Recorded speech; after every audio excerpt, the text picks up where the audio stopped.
কোর্টগুলো আতঙ্কে থাকে, আমি দায়িত্ব নিয়ে বলছি, তারা রিলিফ দিতে ভয় পায়। বাংলাদেশটা কতটা ললেসনেস অবস্থার মধ্যে দিয়ে যাচ্ছে তার এই স্টেটমেন্টটাই এটা বুঝবার জন্য যথেষ্ট। আমরা ওসমান হাদির ঘটনাটা নিয়ে পুরো জাতি মর্মাহত, দুঃখিত, এবং এটি মানে নিন্দা জানানোর কোনো ভাষা আমাদের নাই। কিন্তু এই ঘটনাটি ঘটবার পর আরো কয়েকটি ঘটনা ঘটে গেছে। ওসমান হাদির এই ঘটনার পরে মানববন্ধন করা হয়েছিল। সেই মানববন্ধন থেকে ফেরার পথে দুইজনকে কুপিয়ে জখম করা হয়েছে। আচ্ছা, এর মধ্যে যখন ওসমান হাদির পুরো ফ্যামিলি ঢাকায় এসছে তার ট্রিটমেন্ট পারপাসে, তার বাড়িতে চুরির ঘটনা ঘটেছে। এবং একজন ছাত্রলীগের সাবেক কর্মী, মানে এখন যেহেতু নিষিদ্ধ ঘোষিত ছাত্রলীগ, আমি সাবেক কর্মী বলছি, নেতা ইনফ্যাক্ট, তিনি ফেসবুকে স্ট্যাটাস দিয়ে বলেছেন যে ছোট ভাই প্রোটেকশন বাড়াও। তিনি একজনকে উদ্দেশ্য করে বলেছেন যে এভাবে মোটর সাইকেলে একা একা ঘোরাঘুরি করো না, পরিণতি খুব ভয়াবহ হবে। এবং তিনি বলছেন যে রাজশাহী বিশ্ববিদ্যালয়টাকে আমাদের হাতে দিয়ে দাও, মানে রাজশাহী বিশ্ববিদ্যালয়ের যারা এই 24-এর অভ্যুত্থানের সঙ্গে যুক্ত তাদেরকে হ্যান্ডেল করবার জন্য এই বিশ্ববিদ্যালয় ছাত্রলীগ শাখার দুজন নেতা, তিনি এবং তার সভাপতি, তিনি সাধারণ সম্পাদক, তারা দুজন দে উইল হ্যান্ডেল ইট। মনে থাকবে এক সপ্তাহ এখনো হয়নি, সজীব ওয়াজেদ জয় সাক্ষাৎকার দিয়ে বলেছেন যে বাংলাদেশে 26-এ কোনো নির্বাচন আওয়ামী লীগ হতে দেবে না, তারা বানচাল করবার সর্বোচ্চ চেষ্টা করবে, এবং এই বানচাল করবার জন্য আইন শৃঙ্খলা পরিস্থিতিকেই তারা হাতিয়ার হিসেবে ব্যবহার করবে। তো আপনি যদি ঘটনাগুলোকে মেলান, আপনি দেখবেন যে বাংলাদেশের আইন শৃঙ্খলা পরিস্থিতি, যেটা নিয়ে আপনি আমাকে প্রশ্ন করছেন, এই হাদির ঘটনাটার মধ্যে দিয়ে যে কতগুলো ঘটনা ঘটে গেল, সেটাই যথেষ্ট বুঝবার জন্য বাংলাদেশের আইন শৃঙ্খলা পরিস্থিতিটা কোথায় আছে। বাংলাদেশে এই মুহূর্তে সকল রাজনৈতিক দল মিলিয়ে 2-2.5 হাজার প্রার্থী মাঠে আছে। সকল রাজনৈতিক দল যদি আমরা ধরি, জামাত, এনসিপি, বিএনপি সহ সকল রাজনৈতিক দল, অ্যাটলিস্ট 1.5 থেকে 2 হাজার প্রার্থী মাঠে আছে। এই প্রার্থীদের মধ্যে হাদি নিজেও কিন্তু একজন প্রার্থী। তো এই প্রার্থীদের মধ্যে আপনি যদি টার্গেট কিলিং করেন 20 থেকে 25টা, অ্যাটলিস্ট শুট করেন, মরা বাঁচা তো আল্লাহর হাতে, শুট করেন, আপনি মনে করেন 26 সালে একটা নির্বাচন হতে পারবে? প্রার্থীরা কি বের হওয়ার মতন সেই অবস্থায় থাকবে?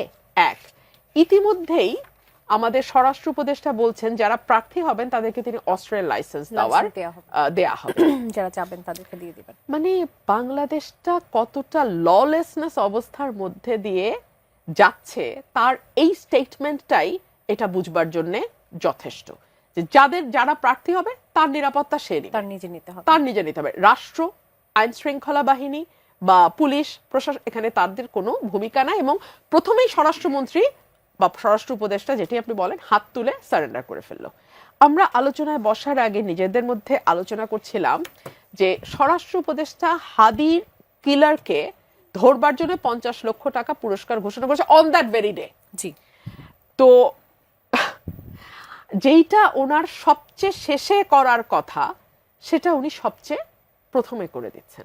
মানে দায়িত্ব নেবেন না, এটা হচ্ছে মূল ব্যাপারটা। স্বরাষ্ট্র উপদেষ্টা দায়িত্ব নেবেন না, স্বরাষ্ট্র উপদেষ্টার অধীনে যেই ফোর্সেস গুলো কাজ করে তারা কেউ দায়িত্ব নেবে না, এবং পুলিশ তাদেরকে, এই যে নিষ্ক্রিয় শুনছি আমরা শুরু থেকে, 5ই আগস্টের পর থেকে আমরা শুনছি পুলিশের স্ট্রেংথ, মরাল স্ট্রেংথ ভেঙে গেছে।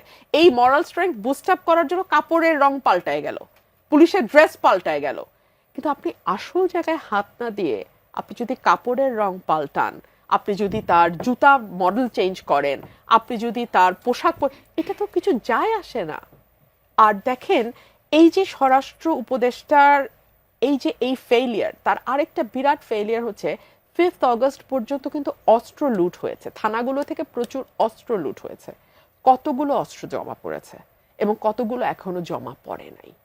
সো এই অস্ত্রগুলো কারা ব্যবহার করছে, কোথায় ব্যবহার করছে? ওসমান হাদির খুনি হিসেবে যেই ছেলেটিকে সন্দেহ করা হচ্ছে, বা সিসিটিভি ফুটেজে যাকে দেখা গেছে, যার ছবি আমরা ফেসবুকে দেখেছি, সেই ছেলেটি কি করে নভেম্বর মাসে 3টা বা 2টা অস্ত্র সহ সে মামলার হয়ে কারাগারে গেল, 1 মাসের মধ্যে সে জামিন পায় কি করে? আমি তো সুপ্রিম কোর্টে রেগুলার প্র্যাকটিস করি, ন্যায্য মামলায় জামিন দেয়া হলেও অনেক সময় আজকাল বেঞ্চ ভেঙে দেয়া হয়।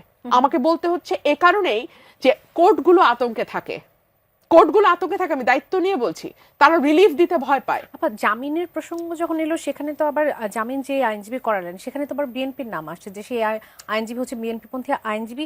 তাহলে কি তার মাধ্যমে কি সঠিক তথ্য পাওয়া সম্ভব যে কেন তাকে জামিন দেওয়া হলো বা কার প্রভাবে দেওয়া হলো? এখন তাহলে তো আরো বিনীত ভাই বলতে হয়, একটা সময় আমরা দেখতাম যে আওয়ামী লীগের আইনজীবীরা গেলেই জজ সাহেবরা ভয়ে হোক ভালোবেসে হোক যে করে হোক চোখ বন্ধ করে জামিনটা দিয়ে দিতেন।